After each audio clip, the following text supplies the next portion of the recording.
Welcome to From the Shed End podcast with myself, T.Dot. As always, thank you very much for joining me. Before we get into the content, please make sure you like, share, and subscribe to the channel. Obviously, everyone who is subscribed already, we appreciate you all for listening and watching. But obviously, big game against Lille coming up. Second leg Champions League. Positive couple of weeks with everything going on at Chelsea at the moment. So, brilliant performance against Newcastle. A good performance in the second half against Burnley as well. We've got a big game coming up again on Saturday against Middlesbrough. But of course, let's talk about some of the issues off the field as well, because obviously we know that there's a new owner going to be coming imminently to Chelsea as well. But I do want to touch on quickly around the tickets as well, the fiasco around Chelsea requesting to the FA for the FA Cup game to be played behind closed doors, which, if I'm going to be totally honest, it was a very bizarre move from Chelsea. It was almost embarrassing if we're going to be 100% about it. It was embarrassing. It was something that I didn't think we were ever going to. I don't understand the difference in why we needed to do that. There's been about 800 tickets already sold to Chelsea fans in the away section. And of course, why should Middlesbrough have to suffer because of what we're going through as well at the moment? So it didn't make any sense for the request. I'm glad that it was turned down. I'm glad that issue has now been resolved. There's another sort of thing floating around social media on Chelsea pages about why we can't have these tickets for free. Why can't Chelsea just issue the tickets for free? There's a lot of complications around it, but ticket allocation is split and divided between not just Chelsea. It goes back to some, Middlesbrough would be expected to receive some money towards that, and also the FA. And also you have to think that, like I said, 800 tickets have already been sold. So you'd have to then potentially refund 800 people, and it's complications. And also, who do you refund it to? Because it can't go back to Chelsea, because Chelsea aren't allowed to sell anything or buy anything at the moment. So in terms of the sanctions, it would have been impossible to issue any tickets for free. But let's move over to Lille, Chelsea. As I said, big game coming up. We take a 2-0 lead with goals from Havertz and Pulisic in the first leg of the Champions League. It's going to be difficult. I mean, we know how we can play. We either turn up and do really well, or we struggle to score. We struggle to play the game that we need to play. But just looking at the team now that I put out, or that I would play with, not that I've put out, but the team that I would go with tonight, I would go with a back five. I'd go with a back five, of course. I think in these kind of games, you do need that additional cover. People, other teams, I should say, other fans, they like to banter and say that, you need the additional centre-back means that you don't trust your two centre-backs. But I do think having Chalobah, who I would start in this game tonight, Silva and Rudiger in the team, alongside Alonso and Azpilicueta, who have both been passed fit by Thomas Tuchel and the medical staff at Chelsea to be in contention for tonight. The downside to tonight's game is that we don't have Reece James back. We don't have Callum Hudson-Odoi, who potentially could have played in those roles as well. So it is a bit difficult in terms of, if there is a change needed, especially at right back. We got to see Trevor Chalobah play there at the weekend against Newcastle.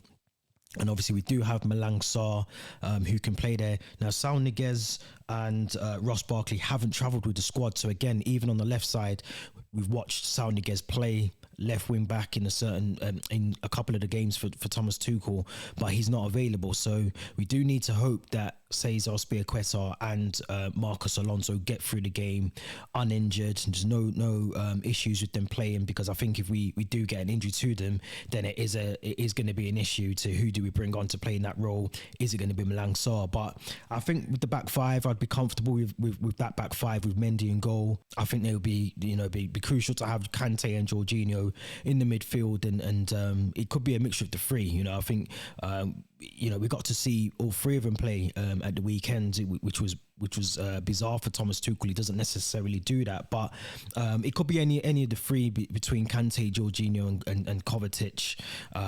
One thing we do have to highlight is I think Ruben Loftus-Cheek is one booking away from picking up a suspension. So it kind of makes me understand that I think Thomas Tuchel will want to put out the strongest squad anyway, but hopefully he doesn't use Ruben Loftus-Cheek, because we don't want to, we're picking up injuries. COVID seems to be playing a bit of an issue again in certain clubs across the Premier League in Europe. So we don't really want to be in a position where we're losing Ruben Loftus-Cheek, who we might need, at some point during the game. So I'd probably potentially bring him on.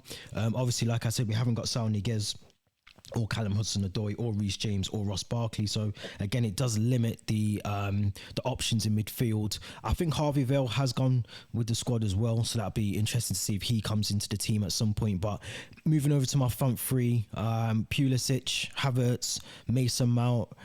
It goes without saying, that front three is the front three that seems to work for Thomas Tuchel. The fluidity, the movement on and off the ball, that seems to work.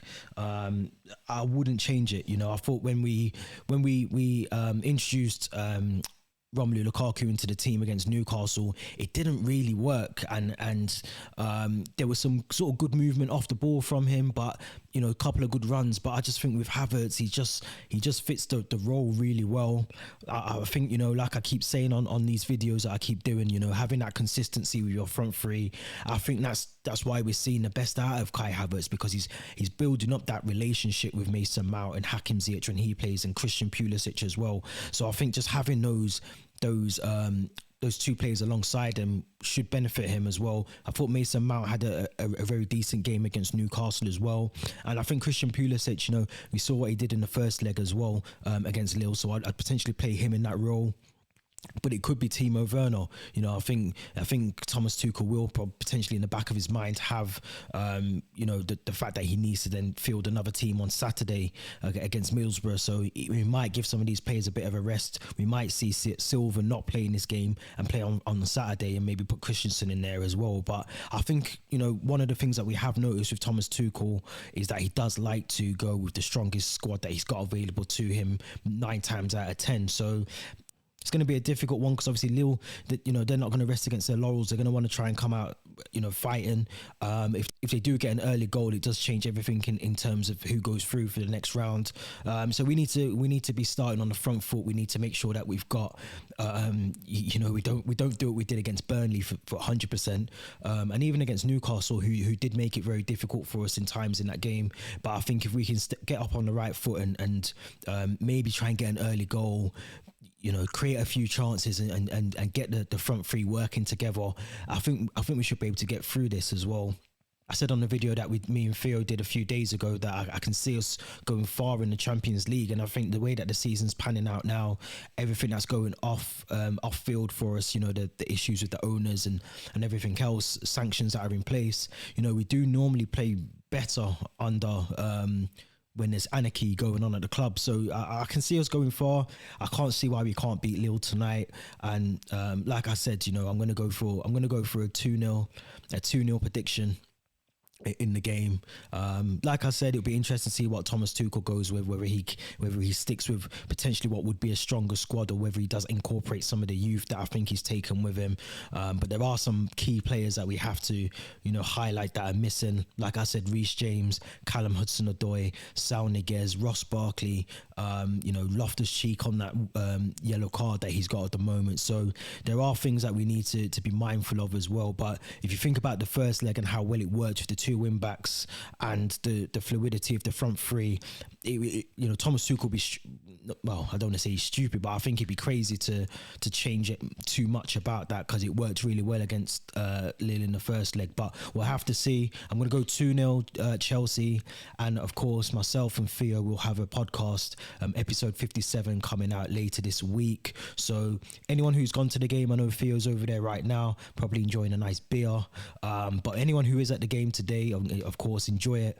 Let's hope we can get the victory that we need to progress into the next round of the Champions League, and we will be back next week with another video, and we'll have our podcast coming out hopefully at the end of this week. So for anyone who's not subscribed on Apple Music or Spotify, please make sure you do that, and make sure you don't miss an episode from the Shed End podcast. And of course, if, like I said at the start of this, smash the subscribe button, smash the like button. Let's get those subscribers up. Thank you very much for watching. Until next time, stay safe.